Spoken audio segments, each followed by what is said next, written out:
Sorotan berikutnya, protes jalan rusak karena kerap dilewati alat berat. Kepala Desa Bonder Praia Barat, Lombok Tengah nekat mandi lumpur di kubangan jalan.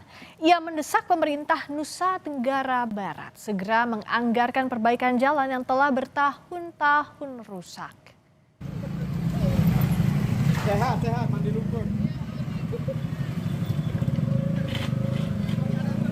Selamat Riyadi alias Rebe, Kepala Desa Bonder Praia Barat, Lombok Tengah, nekat mandi lumpur di saat kendaraan tengah lalu lalang.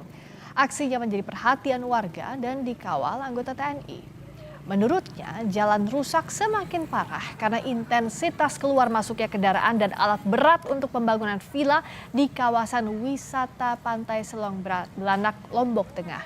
Ia berharap pemerintah Kabupaten Lombok Tengah dan Provinsi NTB menganggarkan pembangunan jalan di Desa Bonder karena merupakan jalur pariwisata terbaik di Lombok NTB selain Kutu Mandalika.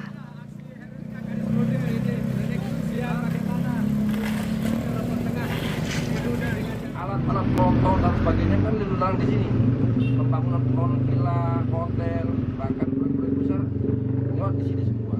Sehingga kalau melihat kapasitas kekuatan alat aspal atau beton ini dengan berat kendaraan itu tidak sebanding.